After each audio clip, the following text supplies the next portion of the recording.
President Donald Trump said Monday the U.S. will hold direct talks with Iran about its nuclear program, while warning Tehran it would be in great danger if the talks aren't successful. According to Associated Press, the president, in comments to reporters after meeting with Israeli Prime Minister Benjamin Netanyahu, said the talks will start Saturday. He insisted Tehran can't get nuclear weapons.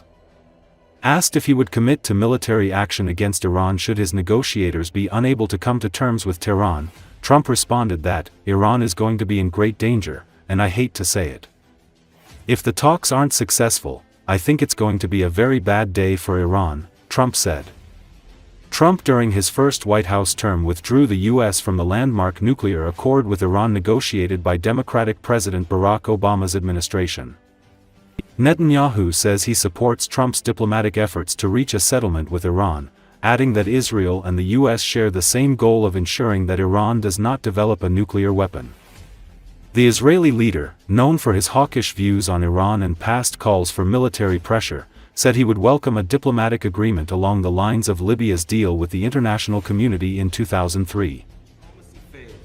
If diplomacy fails, is the United States under your leadership ready to take military action to destroy the Iranian nuclear program and remove this threat? I think if the talks aren't successful with Iran, I think Iran is going to be in great danger. And I hate to say it, great danger, because they can't have a nuclear weapon. So is that a yes? You know, it's not a complicated formula. Iran cannot have a nuclear weapon. That's all there is. So Can't have it. Right now we have countries that have nuclear power that shouldn't have it, but I'm sure we'll be able to negotiate out of that too as part of this later on down the line. But Iran cannot have a nuclear weapon. And if the talks aren't successful, I actually think it'll be a very bad day for Iran if that's the case. Yeah. Mr. President, thank you for the chance. Many of Palestinian Americans who voted for you and not for Biden because you've promised them to end the war in Gaza.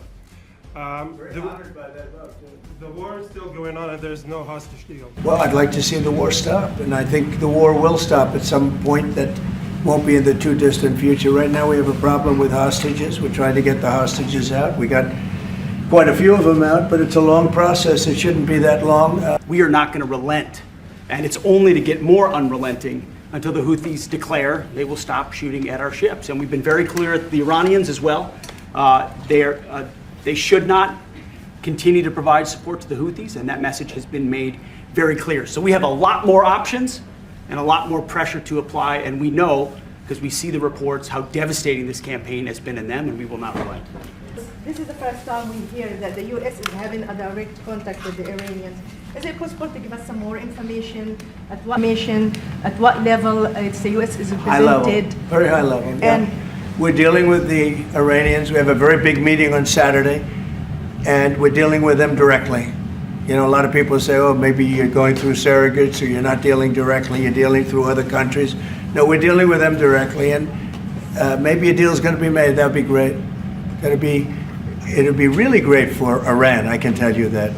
But hopefully, we're not going to have to get into that. We are meeting very importantly on Saturday at almost the highest level, and we'll see how it works out. Might be called up in a month. Do you think that's the way to pressure Hamas to get to a deal? And do you think blocking humanitarian aid is also... You know, having a peace force like the United States there, controlling and owning the Gaza Strip would be a good thing. Because right now, all it is for years and years, all I hear about is killing and Hamas and problems. And if you take the people, the Palestinians, and move them around to different countries, and you have plenty of countries that will do that, and you really have a freedom zone. You call it the freedom zone, a free zone, a zone where people aren't going to be killed every day. That's a hell of a place.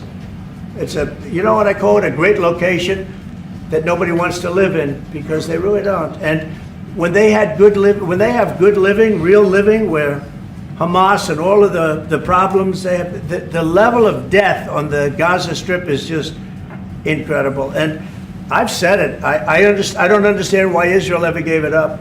Israel owned it. It wasn't this man, so I can say it. He wouldn't have given it up. I know him very well. There's no way.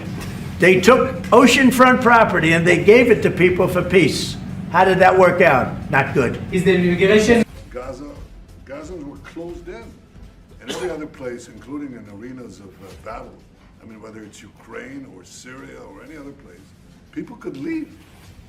Gaza was the only place where they locked them in. We didn't lock them in. They're locked in. And what is wrong with giving people a choice? Now, we've been talking, including over lunch, about some countries, I won't go into them right now, that are saying, you know, if Gazans want to leave, we want to take them in. And I think this is the right thing to do. If you give, you know, it's going to take years to rebuild Gaza. In the meantime, people can have an option. The president has a vision. Countries are responding to that vision.